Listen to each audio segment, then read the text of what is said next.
The new exchange students. Chancellor Vextar had witnessed many strange things during his 3 centuries, managing the Celestial Learning Consortium. The galaxy's most prestigious educational institution had hosted students from every corner of known space. He had seen gas-based entities attend lectures in containment suits, watched silicon-based life forms solve mathematical equations with crystalline precision, and mediated disputes between species who communicated through color-changing skin patterns. Nothing, however, had prepared him for the document floating before his multifaceted eyes. A holographic message shimmered with official seals from the Galactic Education Council. Vextar's crystalline form resonated with a low, worried hum as he read the words again, hoping somehow they had changed. They had not. Species designation: human. Planet of origin: Earth, Sol system. Classification: Deathworld. Extreme hazard level 9.8. Application status: HFY for student exchange program. His assistant, Krelon, hovered nearby on gossamer wings that sparked with nervous electricity. The diminutive being's 6 arms twisted together in anxiety as she awaited her superior's response. Chancellor, Krelon's voice tinkled like wind chimes in a storm. The council's decision is final. The humans arrive tomorrow. 3 of them, all juveniles according to their species' development cycle.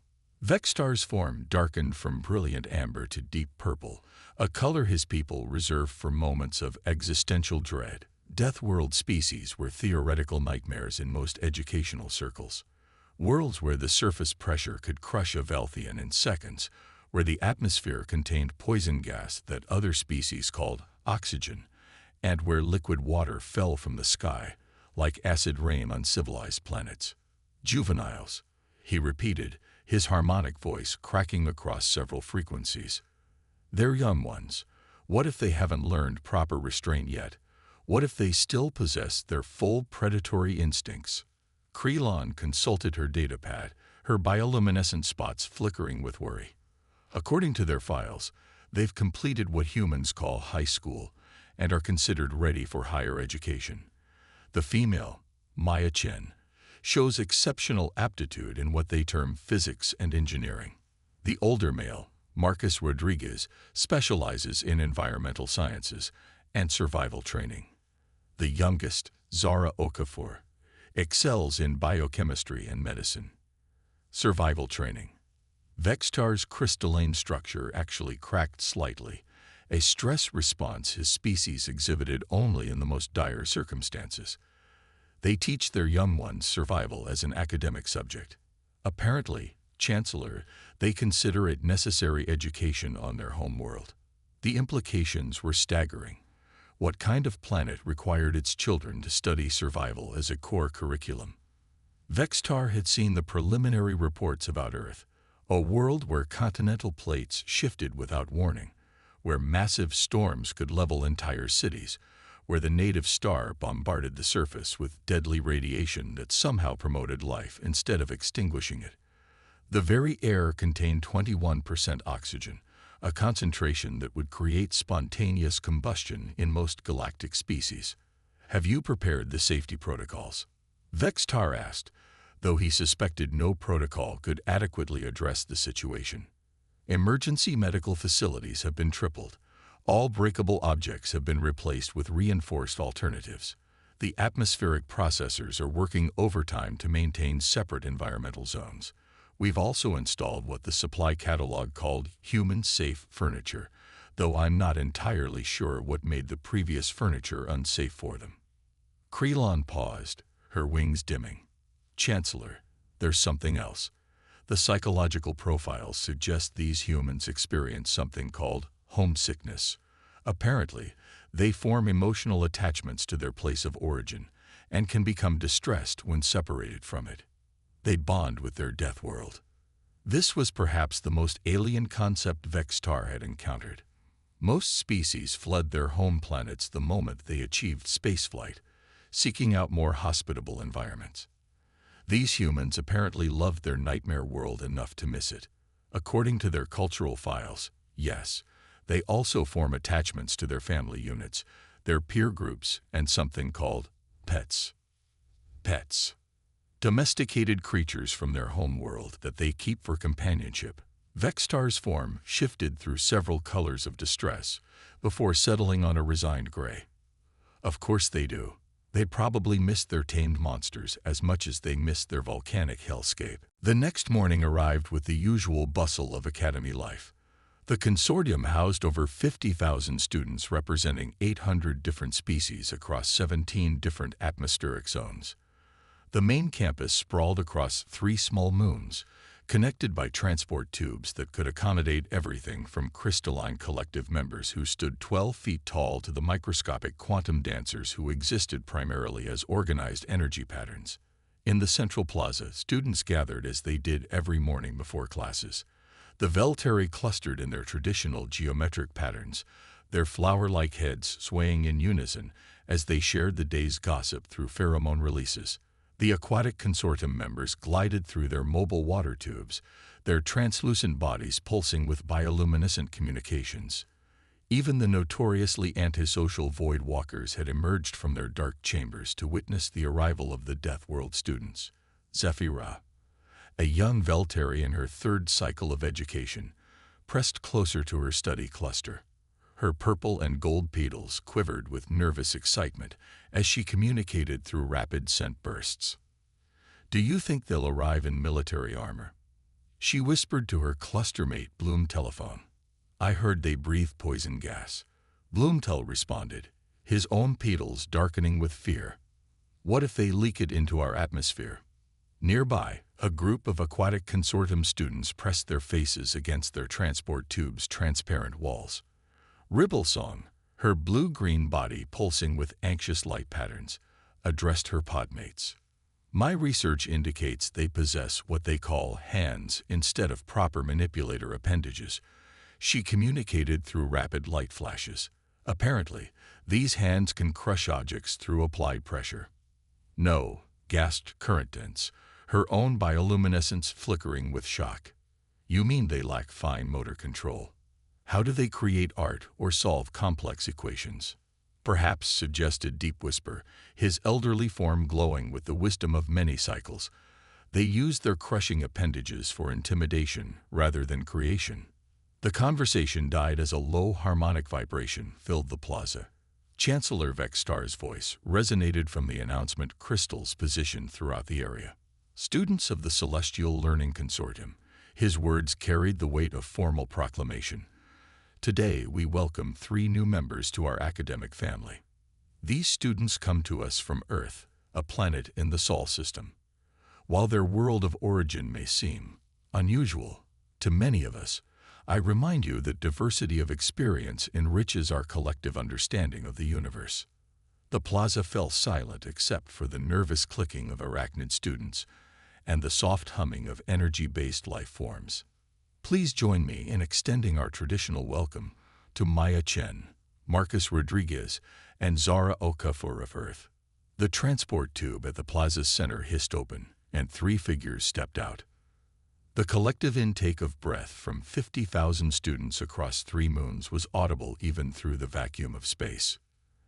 They looked ordinary. Maya Chen stood perhaps 5.5 feet tall, her black hair pulled back in what humans called a ponytail. She wore simple clothing that appeared to be made from plant fibers, and her dark eyes swept the crowd with obvious curiosity rather than predatory intent. She was smiling, an expression that showed her teeth, but somehow it seemed friendly rather than threatening. Marcus Rodriguez stood slightly taller, his brown skin marked with what appeared to be natural pigmentation variations humans called freckles. His dark hair was shorter than Maya's, and he carried what looked like a simple bag of supplies. When he raised his hand in what was apparently a human greeting gesture, several students instinctively ducked for cover. Zara Okafor, the youngest at 15 Earth years, practically bounced on her feet as she looked around the plaza. Her dark skin gleamed with what was apparently natural human luminescence, and her hair was arranged in intricate patterns that suggested significant cultural meaning. She was laughing, a sound that should have been terrifying, but somehow made several students feel oddly warm. "Hello, everyone." Maya's voice carried clearly across the plaza, and the translation systems rendered it in hundreds of languages simultaneously.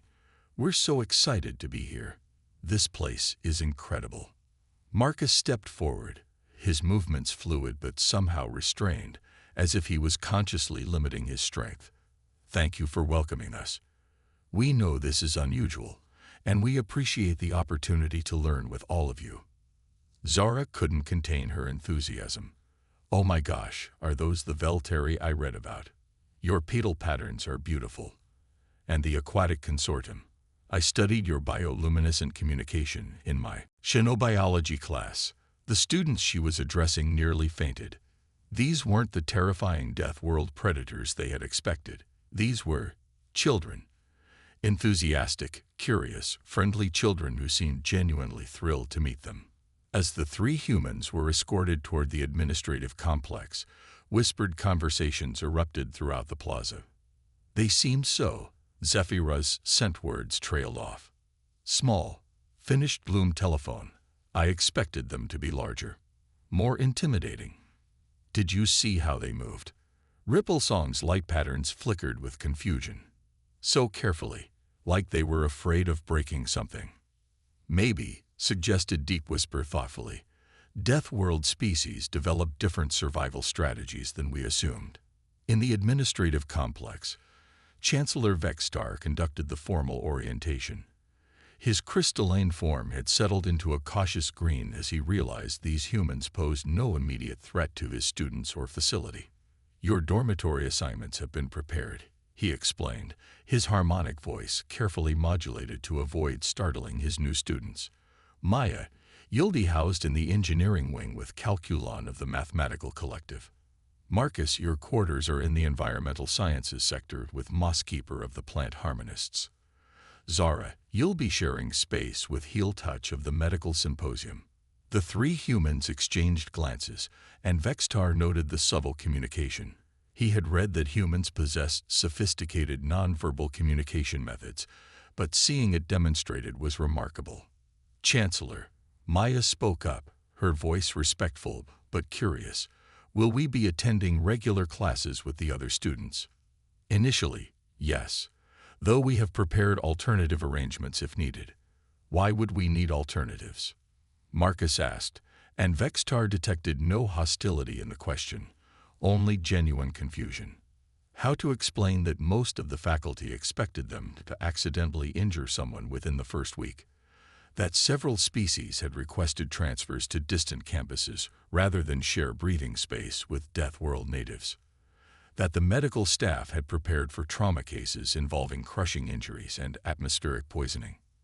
Academic adjustments, Vextar replied diplomatically. Different species have different learning methods. Zara's eyes lit up. "That's so cool. I can't wait to see how different cognitive structures approach problem solving. Do you think some of the crystalline collective students would let me observe their mathematical processing? I wrote my senior thesis on alternative forms of consciousness." Vextar's form flickered through several colors of surprise. These Deathworld predators wanted to study other species, not to hunt them, but to understand them. As the humans were led to their dormitories, word spread throughout the consortium. The Deathworld students had arrived, and they were nothing like anyone had expected. They were curious instead of aggressive, excited instead of territorial, and somehow, despite coming from a planet that would kill most galactic citizens within minutes, they seemed more interested in making friends than conquering enemies. In her new room, Maya stood at the observation window, looking out at the binary star system that illuminated the Academy moons.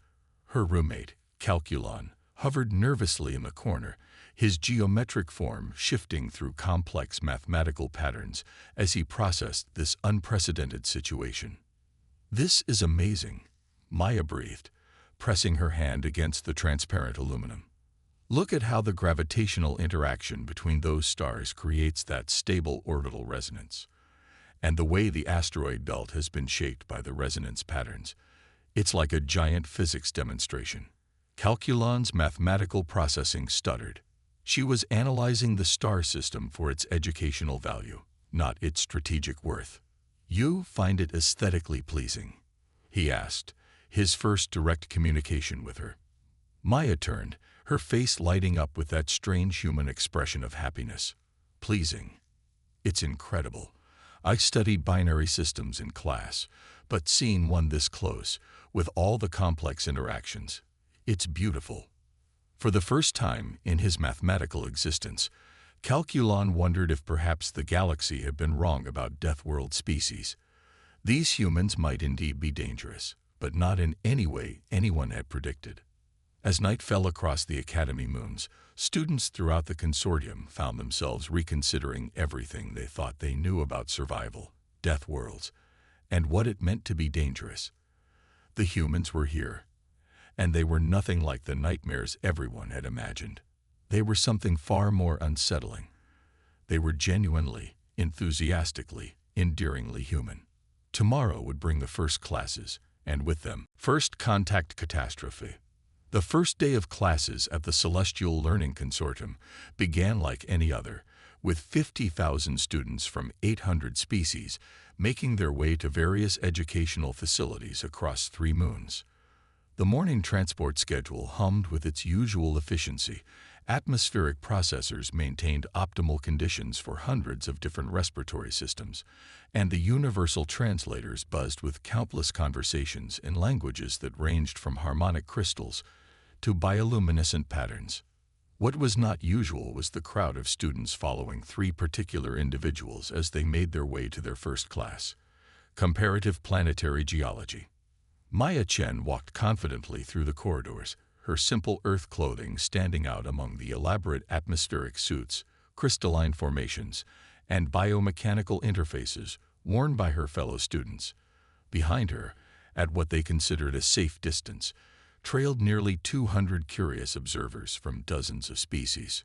"This is like having a parade," Marcus whispered to Zara as they caught up with Maya at the classroom entrance. "I think they're more scared than curious," Zara replied, noticing how the Velteri students' petals had turned pale blue, a color she had learned indicated anxiety in their species. Professor Stratagem, a being composed entirely of living sedimentary rock, stood 12 feet tall at the front of the classroom. His geological strata showed eons of accumulated knowledge, and his voice rumbled with the authority of continental plates when he spoke. "Welcome, students, to Comparative Planetary Geology. Today we begin our examination of extreme planetary environments and their impact on evolutionary development." His rocky gaze settled on the 3 humans. How fortuitous that we have representatives from one of the most geologically active worlds in known space. The classroom, designed to accommodate 500 students, suddenly felt cramped as what seemed like half the academy tried to squeeze in to observe the Deathworld students' first class. "Miss Chen," Professor Stratagem's voice caused small tremors in the metal floor. "Perhaps you could share with us some basic information about your homeworld's geological characteristics." Maya stood up, completely unaware of the collective intake of breath from the assembled crowd. "Of course, Professor. Earth is really geologically fascinating. We have active plate tectonics, with about 7 major plates and several smaller ones constantly moving. The average movement is about as fast as fingernails grow, but sometimes we get really dramatic events." She gestured with her hands as she spoke, and several students ducked as her Deathworld appendages moved through the air. "We have about 1,500 potentially active volcanoes, with about 50 to 60 erupting each year. The ring of fire around the Pacific Ocean is especially active, and our weather systems are powered by the temperature differential between our equator and poles, plus the Coriolis effect from our rotation." Professor Stratagem's rocky form had gone completely still, a sign of deep shock in his species. 50 to 60 volcanic eruptions per year.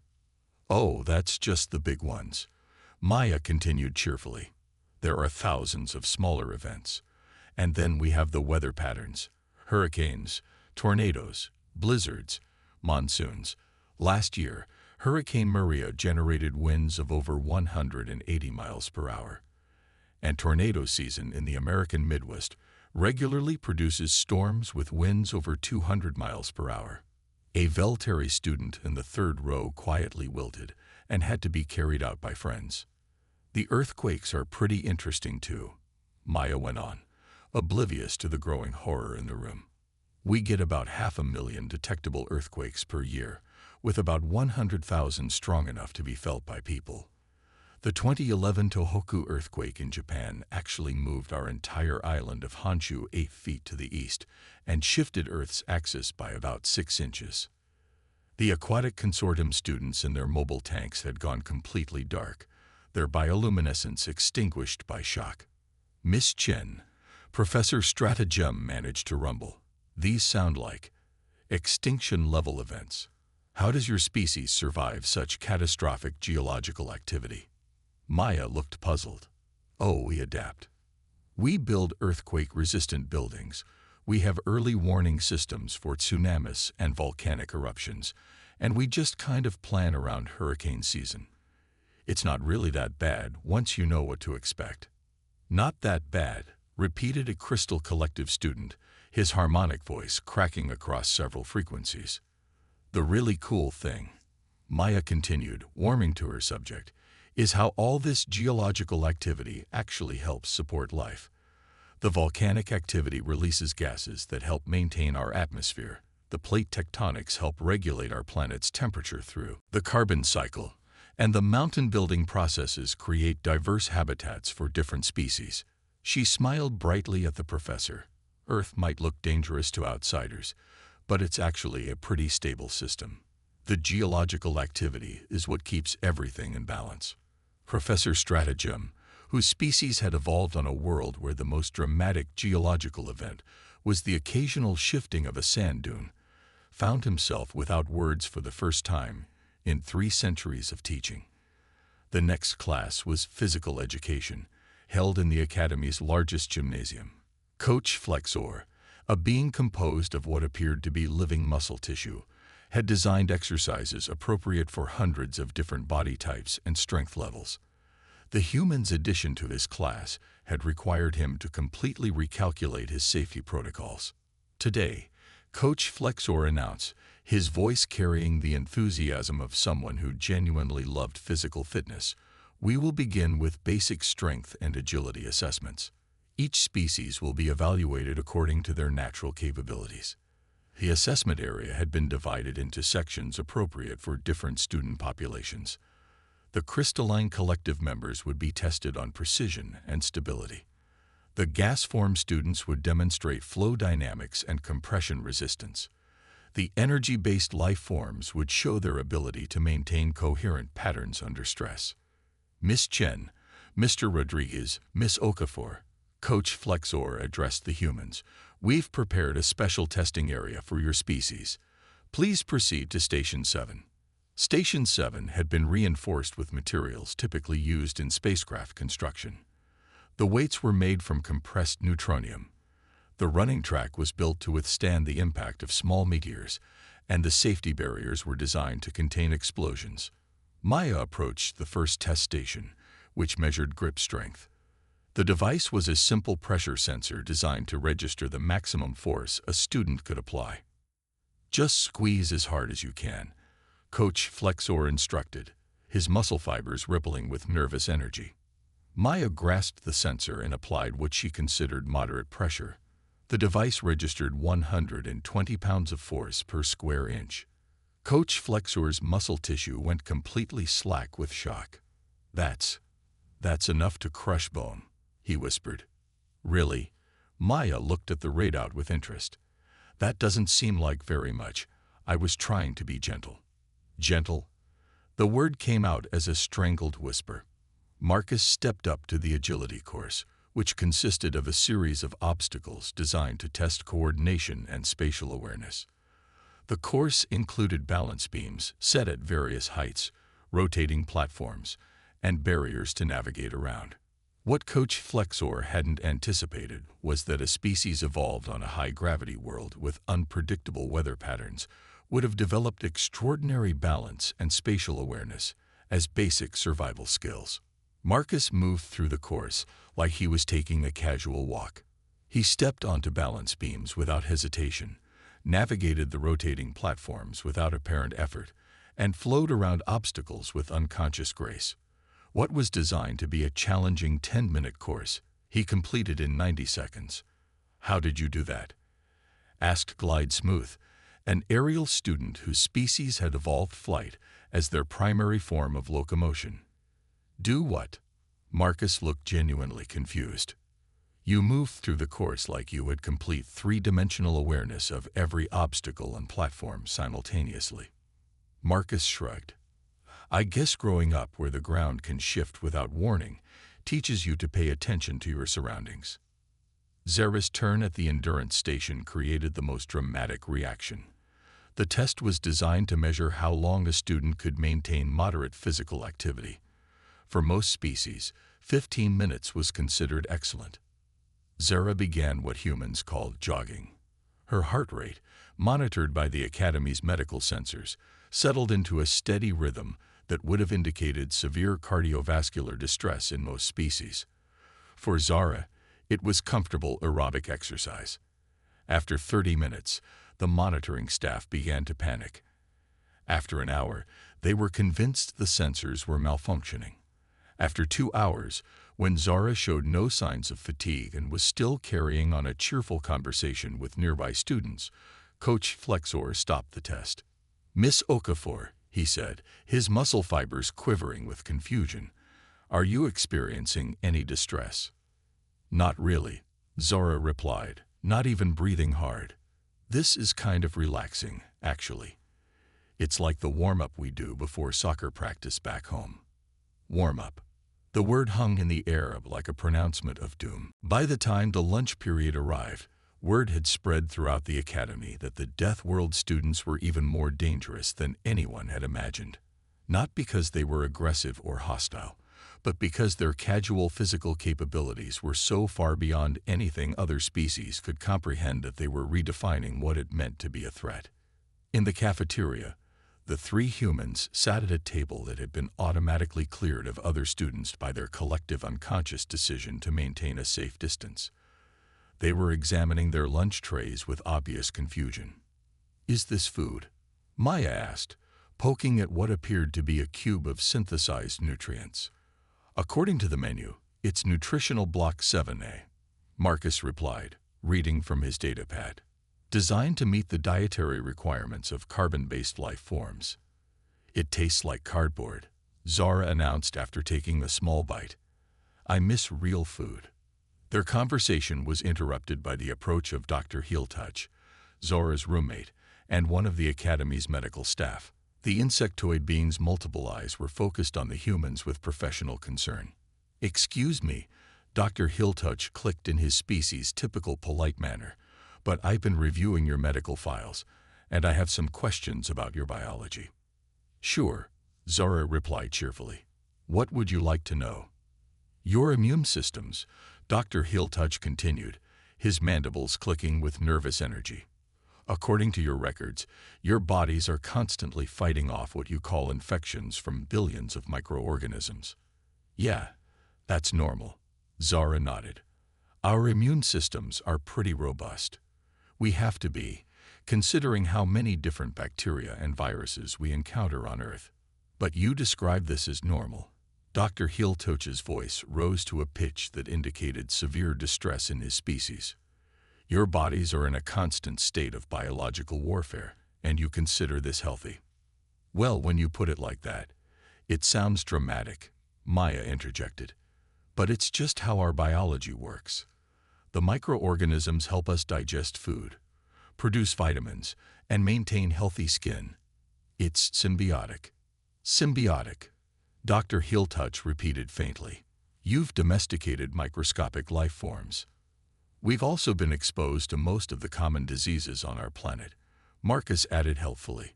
"So our immune systems have developed resistance to all kinds of things." Dr. Heeltouch's multiple eyes went wide with horror. "You carry immunities to diseases?" "Sure. Measles, mumps, chickenpox, flu viruses, common cold. All kinds of stuff." The realization hit Dr. Heeltouch like a physical blow. These Deathworld students weren't just physically dangerous. They were walking biological weapons. Their bodies contained active defense systems against pathogens that could potentially wipe out entire species that had never been exposed to such aggressive microorganisms. I need to speak with the medical staff immediately," Dr. Heeltouch stammered, backing away from the table.